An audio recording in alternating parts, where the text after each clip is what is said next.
Good morning, 97.1. Get where you're going in one piece today. Yep. Had a couple of those sheets of ice I was gliding across, making the last couple turns on my way in today. But the golf cart made it in one piece, John. Yeah, not much weight in that one, so I wouldn't be surprised that you slide around a little bit. Anyway, 7:02, bold Lions off-season move. It's a little cutthroat, but it may make sense. We'll get to that top of the hour.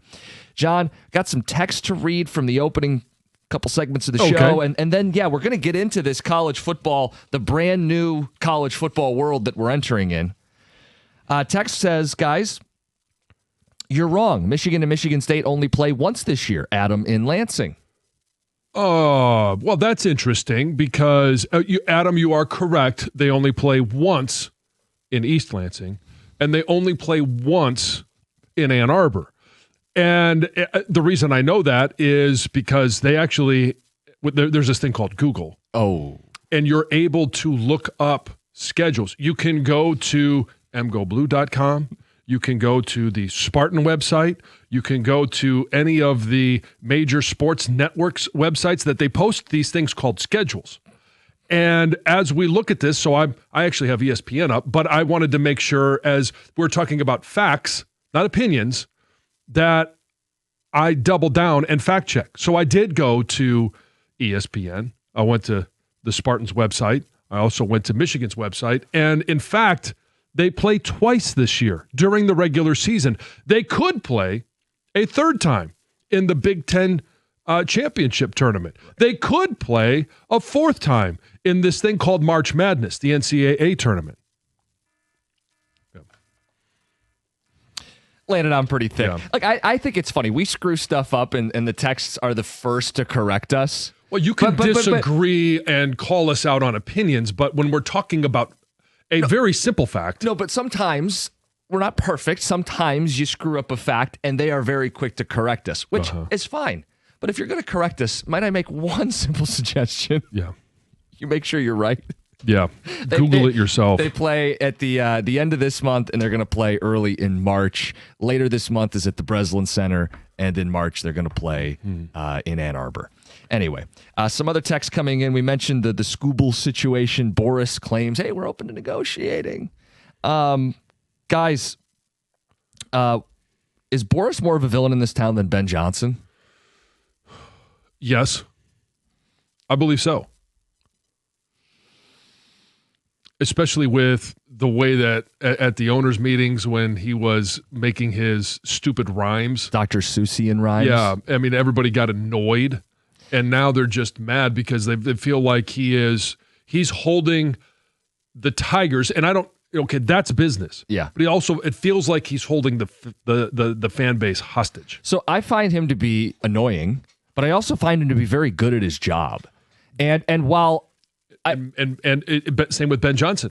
I find him to be very good at his job. So the question was, is he a bigger villain? Who's caused us more harm? Well, we did beat Ben Jansen twice.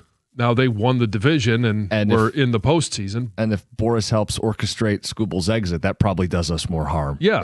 I suppose you could make the case.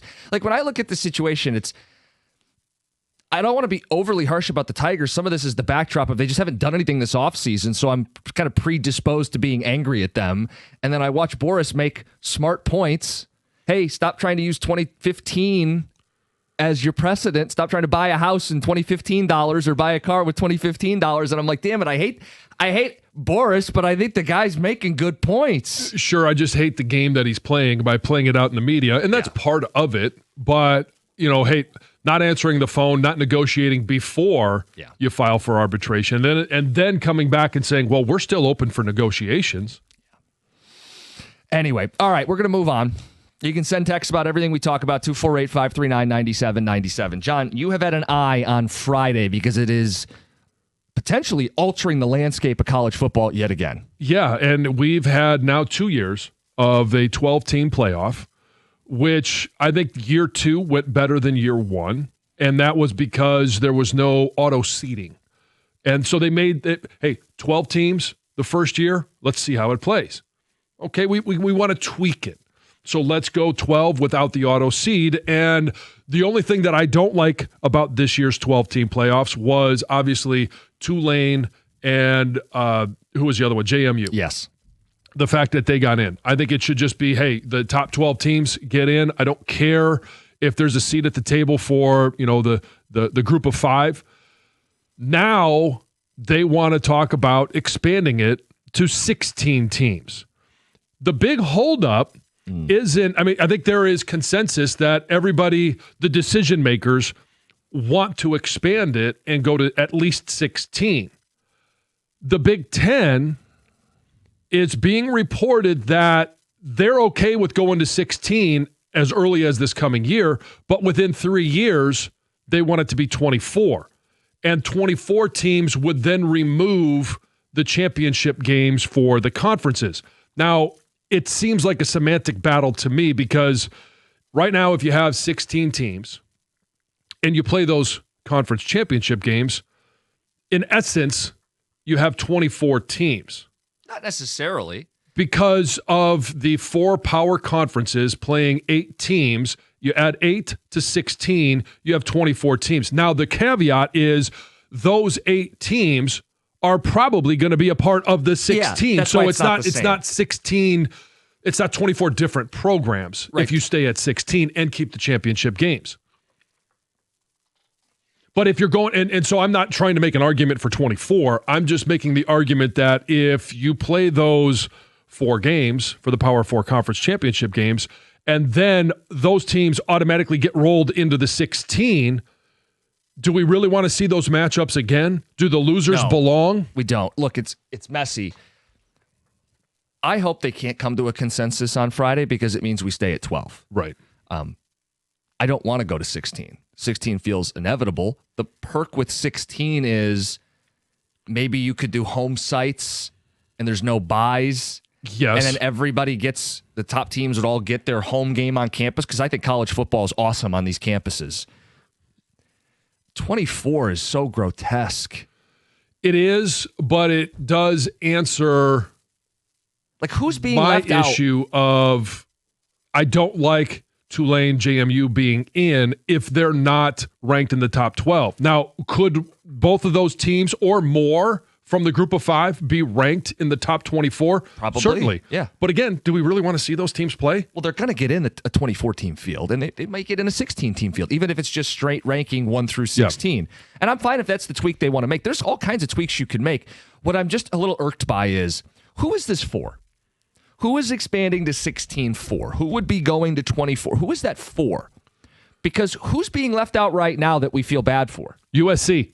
I don't feel bad to USC. I'm just throwing out BYU, Notre Dame. Won't someone think of them, the Irish? Arizona.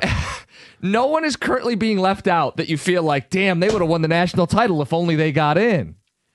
Like, we reach a certain watering down. Like, I'm okay with trading some of the regular season's importance for a better postseason. But I don't want to get to the point where we water down all of the regular season, where you can lose 4 football games and still make a 24-team playoff. Like, who is this for? Why are we trying to put in 8-4 Iowa? Why are we shifting and distorting the sport so that we can put in 4-loss Auburn? It doesn't make any sense to me. And so the final college football rankings on week 16. Yeah. We know the 10 teams, and then obviously you add in Tulane and JMU. The other 4 teams that would have been in, famously, Notre Dame. Their season would not have ended. They would have actually played in the college football playoffs. BYU, Texas, and Vanderbilt. Okay. Who would be? Can you take me up to 24? Give me the last few teams if it went to 24. If it goes to 24, all right, it's Utah, USC, Arizona, Michigan, Virginia, Houston, Georgia Tech, and Iowa. Yeah, again, why? I agree. I'll tell you the argument for when we come back after the break. 97.1.